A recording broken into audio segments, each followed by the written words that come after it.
बच्चों water chapter में आज हम पढ़ने जा रहे हैं क्रिस्टल्स एंड क्रिस्टलाइजेशन। ओके, तो कल वीडियोस नहीं आ पाए क्योंकि कल मैं गया था वैक्सीन लगवाने, इस वजह से वीडियोस नहीं बन पाए। ठीक है, और काफ़ी पेन भी हो रहा है मेरे हाथ में, थोड़ी सी प्रॉब्लम है। वैसे वीडियो तो रेगुलर आएंगे, ठीक है ना, ध्यान से देखिए। तो हम पढ़ने जा रहे हैं क्रिस्टल्स एंड क्रिस्टलाइजेशन। काफ़ी इंपॉर्टेंट टॉपिक है और ये जो है काफ़ी पूछता भी है, ध्यान से समझिएगा इसको। सिंपल है, कुछ भी टफ नहीं है। When a hot saturated solution is cooled, the excess solid is generally throw out in the form of particles having a definite geometric shape. The particles are called crystals and this process is called crystallization. देखिए इसका मतलब क्या हुआ, समझिएगा। जैसे कि मैंने बताया था ना कि तुम एक ग्लास में ले लो वाटर और उसमें तुम शुगर या सॉल्ट कुछ भी जो है वो डाल के घोलते रहो, ठीक है ना। सपोज तुमने शुगर लिया है और तुमने उसमें 4 चम्मच शुगर डाल दिया, उसे घोल रहे हो। काफ़ी घोलने के बाद उसमें फिर और भी शुगर डाला और घोला। एक टाइम ऐसा आएगा जब शुगर घुलना बंद हो जाएगी, तो उसको हम बोलेंगे सेचुरेटेड। समझ में आ गया, सेचुरेटेड सॉल्यूशन। फिर क्या होगा, तुम उस सॉल्यूशन को हल्का सा गर्म करो, ठीक है ना। मतलब इतना नहीं करना कि बॉयल हो जाए, कुछ गर्म करो। तुम देखोगे उसमें और ज़्यादा शुगर, तुम गर्म करने के बाद, उसे हीट देने के बाद उसमें और ज़्यादा शुगर जो है वो डिज़ोल्व कर सकते हो, ठीक है ना। तो उसे गर्म करने के बाद जितना मैक्सिमम तुम डिज़ोल्व कर दो, ध्यान से देखना, जब तुम उसमें मैक्सिमम शुगर डिज़ोल्व कर दोगे तब उस सॉल्यूशन को बोलेंगे सुपर सैचुरेटेड सॉल्यूशन। और बच्चों जब तुम उस सुपर सैचुरेटेड सॉल्यूशन को धीरे धीरे ठंडा करोगे, धीरे धीरे, बहुत ही धीरे, ठीक है ना, तो तुम देखोगे जब उसका टेम्परेचर तुमने पहले बढ़ाया था जिसकी वजह से उसने एक्सेस शुगर अपने अंदर डिज़ोल्व कर लिया था, लेकिन अब जब वो अगेन अपने पुराने टेम्परेचर पे जा रहा है तो जो एक्सेस शुगर उसने डिज़ोल्व किया था अब वो उसको निकाल देगा सॉलिड के फॉर्म में। और जो सॉलिड निकलेंगे ना बच्चों, वो इसी में से किसी शेप में निकलेंगे, मतलब एक शेप लेके निकलते हैं। समझ में आ गया? या तो ऐसे निकलेंगे क्यूबिक या rhombic, tetragonal, monoclinic, triclinic, hexagonal, किसी न किसी शेप में निकलते हैं, अजीब से निकलते हैं। और इन्हीं शेप्स को हम बोलते हैं क्रिस्टल। क्या बोलते हैं? क्रिस्टल। और इस प्रोसेस को बोलते हैं क्रिस्टलाइजेशन। समझ में आ गया? अब आपको समझ में आएगा। When a hot saturated solution is cooled, the excess solid is generally thrown out in the form of particle having definite geometric shape. समझ में आ गया? और इसे ही हम कहते हैं क्रिस्टल, और इस प्रोसेस को बोलते हैं crystallisation. Crystals are homogeneous solid, मतलब सबके सब एक जैसे होते हैं। ऐसा नहीं कि कोई अलग ही है, कोई अलग ही है, नहीं, उनका शेप भी कैसा होता है और वो जिससे बने होते हैं वो भी एक जैसे ही होते हैं, उनके कलर भी जैसे होते हैं। एंड अरेंज सिमेट्रिकली, मतलब एक जैसे ही होते हैं। समझ में आ गया?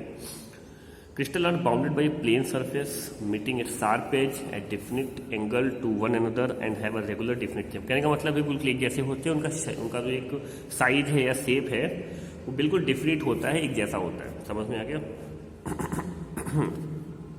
अब आते हैं crystallisation, the process by which crystals are separated और deposit from a hot saturated solution of a substance on cooling gently is called crystallisation. बताया था ना, जो प्रोसेस होता है, जो बताया आपको, उसी को हम कहते हैं क्रिस्टलाइजेशन।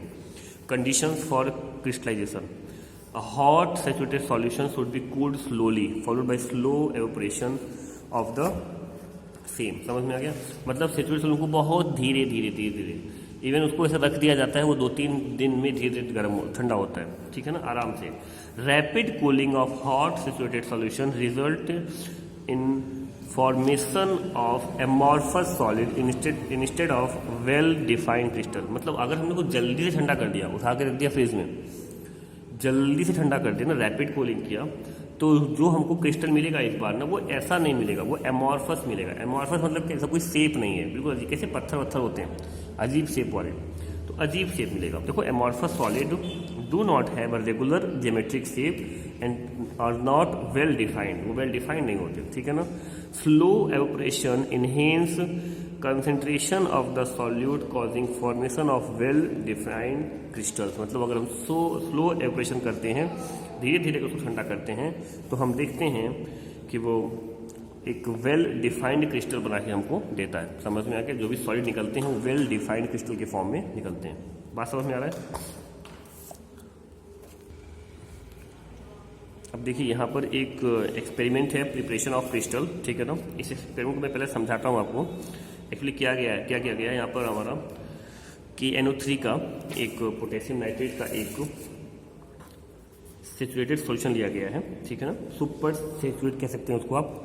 90 डिग्री सेंटीग्रेड पर उसको गर्म करके हमारे पास एक सेचुरेटेड सॉल्यूशन है, ठीक है ना। देखिए यहाँ पे रखा हुआ है। इसके ऊपर ऐसे एक डंडी बांध दिया गया है। उस डंडी पे आप एक थ्रेड बांधा गया है, एक धागा बांधा गया है, और उस धागे को ऐसे किया गया है कि वो उसका जो लास्ट एंड है वो उस अंदर जा करके जो हमारा जो सॉल्यूशन है उसके अंदर तक गया है। और वहाँ पर जो क्रिस्टल यहाँ बनने वाला है बच्चों, क्योंकि जब इसको ठंडा करेंगे, अभी ये हमारा 90 डिग्री पर सेचुरेटेड सॉल्यूशन है तो ये ठंडा होगा तो इसमें क्रिस्टल आएंगे। तो जो भी क्रिस्टल बनने वाला है सेम वैसा ही क्रिस्टल पहले से ही हमने उस धागे में बांधकर नीचे लटका दिया है। उससे क्या होगा बच्चों, इस क्रिस्टल को बोलते हैं सीड क्रिस्टल। तो बाकी जो भी क्रिस्टल बनेंगे ना वो धीरे धीरे नीचे बनने के बजाय इसके आसपास आके चिपक जाएंगे, इसके आसपास ऐसे ऐसे ऐसे इस धागे पर, इसके आसपास। फिर जब धागे को उठा लेंगे ना तो वो सारे क्रिस्टल इसके आसपास आ जाएंगे और हमें ये सारा क्रिस्टल मिल जाएगा अच्छे से। समझ में आ गया। ये एक्सपेरिमेंट आप यूट्यूब पे भी देख सकते हैं, वहाँ पे भी ये है। तो हमारे पास क्या है, ये पोटेशियम नाइट्रेट का एक सॉल्यूशन है 90 डिग्री पर। इसको पहले हमने क्या किया, इस सॉल्यूशन को हमने फिल्टर कर लिया, ठीक है ना, क्लियर फिल्ट्रेट से, ताकि इसके अंदर जो भी इम्प्योरिटीज़ वगैरह हो वो अलग हो जाएं।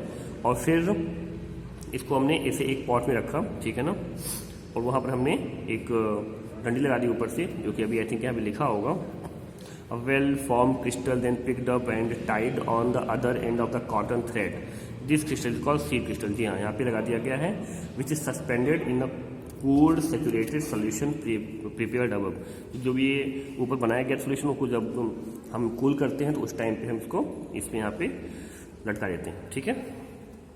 The beaker is covered with a muslin cloth. Muslin cloth मतलब वो एक मलमल का कपड़ा होता है ना, मखमल वाला, उससे यहाँ पे इसको बंद कर देते हैं ताकि ये धीरे धीरे ठंडा हो, ठीक है ना। फिर यहाँ देखिए observation, after a few days it is seen that a large crystal is formed on the seed crystal. तो सीड क्रिस्टल के चारों तरफ एक लार्ज क्रिस्टल जो है वो आगे बन जाता है उसकी तरफ, ठीक है ना, वहाँ पे जमा हो जाता है, डिपॉजिट हो जाता है। Conclusion, cooling a hot saturated solution result in deposition of well defined crystal. The crystal is further suspended in the saturated solution in large in size due to deposition of further crystal on the seed crystal. समझ में आ गया। तो वो सारा का सारा जो क्रिस्टल है वो डिपॉजिट हो जाता है इसके चारों तरफ। तो ये एक्सपेरिमेंट है। अगर आप बोलेंगे तो मैं यूट्यूब का लिंक आपको सेंड कर दूंगा, तो आप उसको देख सकते हैं। वैसे बहुत ही सिंपल है, कुछ है नहीं, ठीक है। अब आगे बढ़ते बच्चों, ये है वाटर ऑफ क्रिस्टलाइजेशन। ध्यान दीजिएगा। The fixed number of water molecules which enters into a loose chemical combination with a substance when the substance is crystalled from its hot saturated solution is called water of crystallization. It is responsible for the geometric shape and the color of it. इसका मतलब क्या है, जब हमारे पास कोई hot saturated solution होता है, कोई भी, वाटर की बात नहीं हो रही, कोई भी, और जब वो ठंडा हो रहा होता है, ठीक है ना, तो उसमें वाटर मॉलिक्यूल्स भी चले जाते हैं। ध्यान रखिएगा, जब वो ठंडा हो रहा होता है तो वाटर मॉलिक्यूल्स, हो सकता है वाटर मॉलिक्यूल्स इसके अंदर पहले से मौजूद हों, वो चले जाएं, या फिर एटमॉस्फेयर से वाटर मॉलिक्यूल्स उस ठंडे हो रहे क्रिस्टल के अंदर घुस जाते हैं। मैं फिर से बता रहा हूँ, आपके पास कोई भी हॉट सेचुरेटेड सॉल्यूशन है, जब वो ठंडा होगा तो उसमें से क्या होगा, क्रिस्टल फॉर्म हो जाएंगे। जो एक्सेस जो भी मटेरियल होगा, वो मटेरियल जब एक्सेस में निकलेगा तो वो क्रिस्टल के फॉर्म में निकलेगा। समझ में आ रहा है। तो जब वो मटेरियल क्रिस्टल के फॉर्म में निकल रहा होता है तो उसके अंदर वाटर के मॉलिक्यूल्स भी चले जाते हैं, जिससे उसका शेप एंड कलर चेंज हो जाता है। कई बार सिर्फ वाटर की वजह से, वाटर रिस्पॉन्सिबल होता है, जिससे उनका शेप और कलर चेंज हो जाता है, और उसको हम बोलते हैं water of crystallisation. This process is called water of crystallisation. समझ में आ गया। अच्छा, अब यहाँ पे देखिए second, hydrated and unhydrated substance. ये क्या होता है?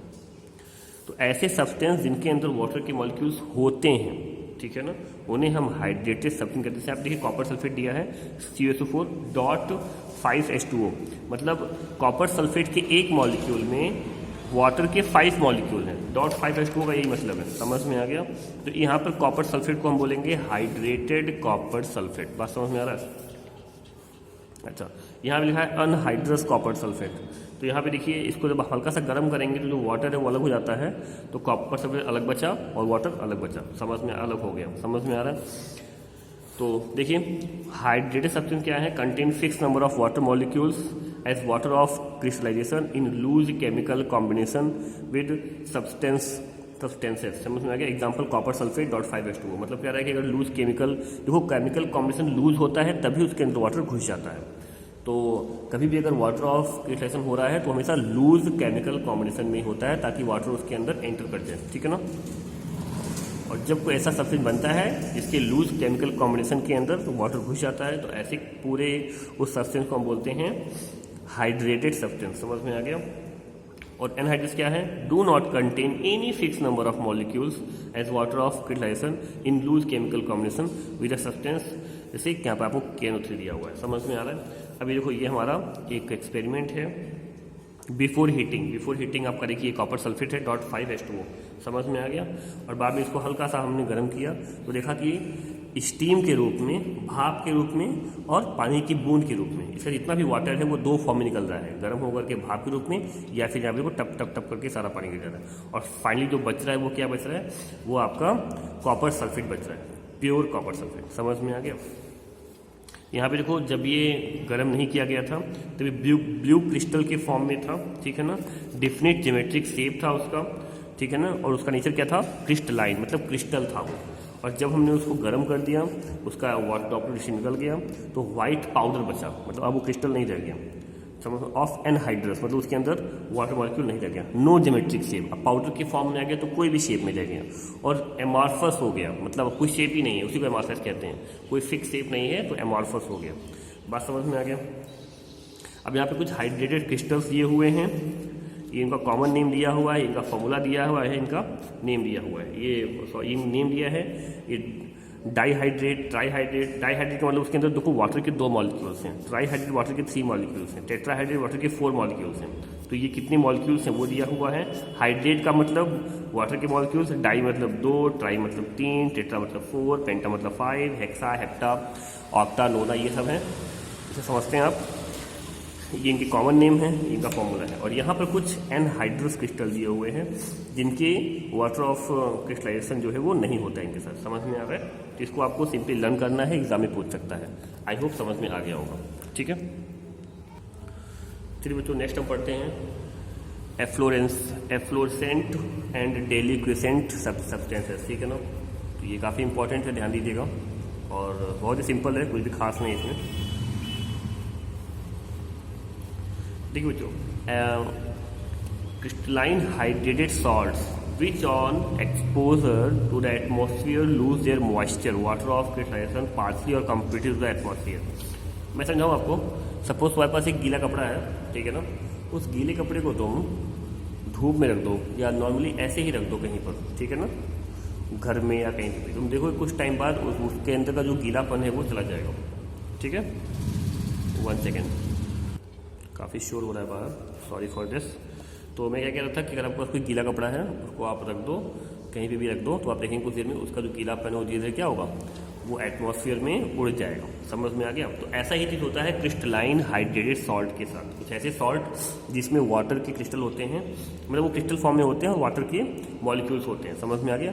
तो उनको आपको गर्म नहीं करना, जैसे पीछे भी हम लोग गर्म कर रहे थे ना, अभी मैंने आपको दिखाया था कॉपर सल्फेट गर्म कर रहे थे, उसे गर्म नहीं करना। उसे नॉर्मली आप सिर्फ एटमॉस्फेयर में ओपन छोड़ दो, तो एटमॉस्फेयर में ओपन छोड़ते ही वो जो वाटर ऑफ क्रिस्टलाइजेशन है वो उड़ जाएगा, मतलब उसके वाटर के मॉलिक्यूल्स हैं वो उड़ जाते हैं। समझ में आ गया। और उसके बाद जो बचा हुआ पार्ट है वो एमॉर्फस स्टेट में कन्वर्ट हो जाता है, ठीक है ना। और इस ऐसे सब्सटेंस को हम लोग एफ्लोरेसेंट कहते हैं, और इस पूरे प्रोसेस को एफ्लोरेंसेस कहते हैं। बात समझ में आ रहा है क्या। ये किसके साथ होता है, जैसे आपका यहाँ पे लिखा है Na2CO3.10H2O, समझ में आ गया, सोडियम कार्बोनेट। तो इसमें से देखो, इसमें जब इसको आप रखते हैं, एक्सपोज कर देते हैं, तो देखो यहाँ पे 10H2O में से 9H2O उड़ गया, फिर फेक रह गया। तो कभी कभी तो कम्प्लीटली उड़ जाते हैं, कभी कभी पार्शियली उड़ जाते हैं, मतलब सारे के सारे नहीं जाएंगे। समझ में आ गया। यहाँ पे देखो कॉपर सल्फेट .5H2O है, इसे भी रख दिया हमने तो कॉपर सल्फेट ही रह गया सिर्फ। समझ में आ गया। ऐसे यहाँ पे ग्लेबर सॉल्ट, अच्छा सोडियम सल्फेट .10H2O, इसको भी हमने रखा तो भी एनहाइड्रस हो गया और इसका जो .10H2O है वो उड़ गया। समझ में आ गया। तो ऐसे सब्सटेंसेस को हम लोग क्या बोलेंगे, एफ्लोरेसेंट क्रिस्टल या एफ्लोरेसेंट सब्सटेंस, और इस प्रोसेस को क्या कहते हैं, एफ्लोरेंसेस। ठीक है ना। अब आते हैं डेली क्वेश्चन सब्सटेंस के ऊपर बच्चों, ध्यान दीजिएगा।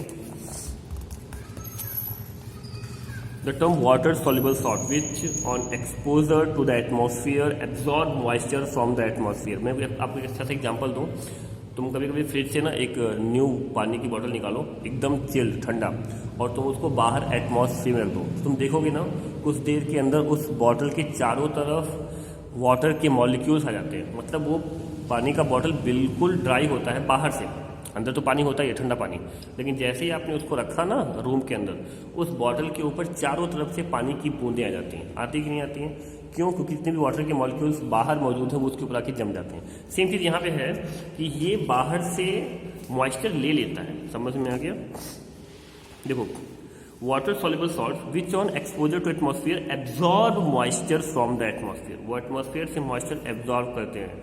कभी भी तुम नमक को रख दो बाहर कुछ देर के लिए, देखो कि नमक हल्का सा गीला हो गया अपने आप ही, ठीक है ना, और इसकी वजह से वो जो सब्सटेंस है वो लिक्विड स्टेट में चेंज हो जाते हैं, वो भी सेचुरेटेड। मतलब ऐसा नहीं कि एकदम नमक को रखा कहीं बाहर तो पूरा एकदम पानी भर गया उसके अंदर, एक ग्लास में 2 चम्मच डालो पूरा पानी भर गया, ऐसा नहीं, बहुत ही गाढ़ा सा बनता है। आपने देखा होगा बहुत ही गाढ़ा सा, मतलब सेचुरेटेड फॉर्म में बनता है। समझ में आ गया? और ऐसे सब्सटेंस को हम लोग डेली क्वेसेंट कहते हैं, और इस पूरे प्रोसेस को डेली क्वेसेंसेस कहते हैं। बात समझ में आया? यहाँ ऐसे कुछ सब्सटेंसेस दिए हुए जो कि डेली क्वेसेंट हैं, जैसे कि iron chloride, calcium chloride, sodium hydroxide, potassium hydroxide, magnesium chloride. बात समझ में आ गया? अब आते हैं ये क्यों होते हैं या इसका रीज़न क्या है। तो देखिए, efflorescence and deliquescence are caused by the difference between vapour pressure of the crystal and atmospheric humidity. देखिए, हम सबको पता है कि अगर वाटर के मॉलिक्यूल्स किसी भी सब्सटेंस के अंदर घुसे हुए हैं, किसी भी मॉलिक्यूल्स के अंदर वाटर के मॉलिक्यूल्स हैं, समझ में आ गया, तो इसका मतलब उसके अंदर एक वेपर का प्रेशर है। और बाहर भी हम देखते हैं कि वाटर जो है वो वेपर के फॉर्म में हमारे एटमॉस्फेयर में होता है, तो इसका मतलब वेपर का एक प्रेशर जो है हमारे एटमॉस्फेयर में भी है। तो जब ऐसा होता है बच्चों, efflorescence occurs when the vapour pressure of the hydrated crystal exceed the vapour pressure of the atmospheric humidity. मतलब बाहर एटमॉस्फेयर में जो वेपर प्रेशर है वो कम रहे, और आपका जो वो सब्सटेंस है, जैसे यहाँ पे हमने ले लिया Na2CO3.H2O, इस सब्सटेंस के अंदर जो वेपर का प्रेशर वो ज़्यादा रहे। मतलब सब्सटेंस के अंदर प्रेशर ज़्यादा रहे, वाटर और एटमॉस्फेयर में कम रहे, तो वो प्रेशर ज़्यादा होने की वजह से वहाँ पे कम रहता है, तो हम जानते हैं ज़्यादा से कम की तरफ जो है वो जाता है, तो इसलिए वो सारा का सारा जो वेपर है वो निकल करके एटमॉस्फेयर में चला जाता है, जिसकी वजह से वो अनहाइड्रेट हो जाता है या फिर पार्शियली जो है वो हाइड्रेट रह जाता है। बात समझ में आ रहा है? तो जब भी एटमॉस्फेयर में वेपर प्रेशर कम होगा और आपका जो कोई भी ऐसे क्रिस्टल्स जो कि एफ्लोरेसेंट होते हैं उनके अंदर वाटर का जो या फिर वेपर का जो प्रेशर है वो ज़्यादा होगा, तो वो जो मॉलिक्यूल्स है उसको रिलीज कर देंगे। बात समझ में आ रहा है? अच्छा, अगर बाहर का कंडीशन ह्यूमिड है, मतलब मॉइस्चर ज़्यादा है, कुछ ऐसा कंडीशन है जहाँ एटमॉस्फेयर में मॉइस्चर, कुछ ऐसा कंडीशन जहाँ पे एटमॉस्फेयर में मॉइस्चर ज़्यादा है, ठीक है ना, उस कंडीशन में एफ्लोरेंसेस रेट जो है वो बहुत ही कम होता है या फिर लगभग ना के बराबर होता है। और अगर बाहर का एटमॉस्फेयर ड्राई है, मतलब ड्राई होगा, सूखा होगा, तो वाटर वेपर कम होंगे तो प्रेशर भी कम होगा। उस कंडीशन में बहुत आराम से एफ्लोरेंस का कंडीशन के लिए मतलब कंडीशन बनती है और एफ्लोरेंस जो है वो होता है। समझ में आ गया? सेम इसका opposite deliquescence occurs when vapor pressure or aqueous tension of the deliquescent crystal solution very low compared to vapor pressure of atmospheric।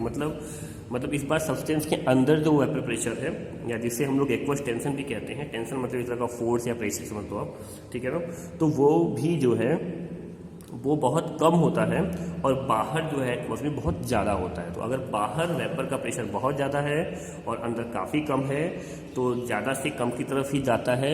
जैसे हीट है ना, कोई ठंडी चीज़ है कोई गर्म चीज़ है, तो हमेशा गर्म पे हीट ज़्यादा है तो ज़्यादा से कम की तरफ हीट ट्रांसफ़र होती है। हवा भी देखो, आंधी क्यों आती है? कहीं पर हाँ जो है गर्मी ज़्यादा पड़ी तो वहाँ की सारी हवा उड़ गई गर्म होकर के, वो जगह पे हवा का दबाव कम है तो बाहर से हवा वहाँ पे भरने के लिए आती है बहुत तेज़ से, क्योंकि यहाँ पे कम यहाँ पे ज़्यादा है। तो इस वजह से हवा बहुत तेज़ आती है तो हमको लगता है वो आंधी आ रही है, हवा बहुत स्पीड में आ रही है, आंधी या तूफान आ रहा है। बात समझ में आ रहा है? सेम चीज़ यहाँ पर है कि जब वेपर प्रेशर जो है वो कम होता है और बाहर एटमॉस्फेयर में वेपर प्रेशर ज़्यादा होता है तो वो बाहर से जो है वो क्या कहते हैं वाटर मॉलिक्यूल्स होते हैं उनको वो एब्जॉर्ब कर लेता है, एटमॉस्फेयर से वाटर मॉलिक्यूल्स को एब्जॉर्ब कर लेता है। बात समझ में आ रही है? ठीक है ना? इसको फिर से पढ़ते। Deliquescence occur when the vapour pressure और aqueous tension of the deliquescent crystal solution very low. समझ में आ गया? सब्सटेंस के अंदर काफ़ी कम होते हैं compare to the vapour pressure of the atmosphere humidity. समझ में आ गया? Hence deliquescence is minimum during dry condition. अगर ड्राई कंडीशन है बच्चों, ध्यान देना, तो इसका मतलब एटमॉस्फेयर में भी वेपर का प्रेशर बहुत कम है, तो उस कंडीशन में वो उसमें से जो है एटमॉस्फेयर से इसके अंदर नहीं जा पाता, क्योंकि वैसे ही एटमॉस्फेयर में बहुत ही ड्राई है पहले से ही, तो वहाँ पर वेपर प्रेशर बहुत ही कम, वेपर बहुत कम है। तो इसका मतलब अगर ड्राई कंडीशन है तो डेलिक्वेसेंस बहुत ही कम होगा। अगर ये थोड़ा सा समझ में नहीं आया, थोड़ा सा कंफ्यूज करता है दोनों के बीच में, तो एक बार वीडियो को फिर से देखिएगा या फिर मुझे कॉल कीजिएगा, ठीक है ना? अच्छा एक चीज़ देखिए, मैंने आपको कॉमन सॉल्ट का एग्जांपल दिया था। Common salt turns moist on exposure to air. मतलब कॉमन सॉल्ट जो घर में नमक यूज़ करते हैं हम लोग, उसको अगर वो हवा में खुला रखते हैं तो हम देखते हैं कि वो मॉइस्ट हो जाता है, नमी आ जाती है उसके अंदर। तो common salt is not deliquescent. जी हाँ, कॉमन सॉल्ट डेलिक्वेसेंट है नहीं, बट फिर भी डेलिक्वेसेंट वाला जो है वो फिनोमेना वो शो करता है। ऐसा क्यों? Common salt is not deliquescent but contain a small amount of calcium and magnesium chloride. मतलब उसके अंदर, कॉमन सॉल्ट को बोलते हैं सोडियम क्लोराइड NaCl, बट उसके अंदर थोड़ी बहुत मात्रा में कैल्शियम और मैग्नीशियम क्लोराइड भी होते हैं, जिसको हम इम्प्योरिटीज़ बोल सकते हैं। समझ में आ गया? और ये इम्प्योरिटीज़ अपने आप में डेलिक्वेसेंट होती हैं। तो जब हम उनको एक्सपोज करते हैं एयर में, hence the impurities absorb moisture from air, जब हम इन्हें एक्सपोज करते हैं एयर में, तो ये जो इम्प्योरिटीज हैं, कौन कौन सी इम्प्योरिटीज हैं?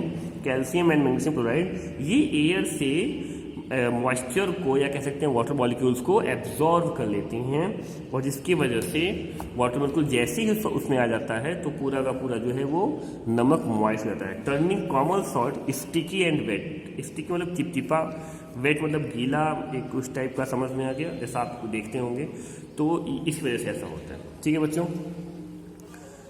तो ये था पूरा आपका एफ्लोरेंसेस एंड डेलिक्वेसेंट सब्सटेंस के बारे में, और काफ़ी इंपॉर्टेंट था ये चीज़। इसको एक बार फिर से, अगर वीडियो समझ में नहीं आया फिर से देखिएगा, हो सकता है एक बार में समझ में नहीं आया तो आप दूसरी बार देखिएगा, तीसरी बार देखिएगा, आपको समझ में आ जाएगा। नेक्स्ट वीडियो हम इसके आगे पढ़ेंगे, एंड अभी चैप्टर खत्म ही होने वाला है, ज़्यादा इसमें बचा नहीं है, मे बी 2 या 3 वीडियोज़, हाँ 2 वीडियोज़ में ये फिनिश हो जाएगा, ठीक है ना?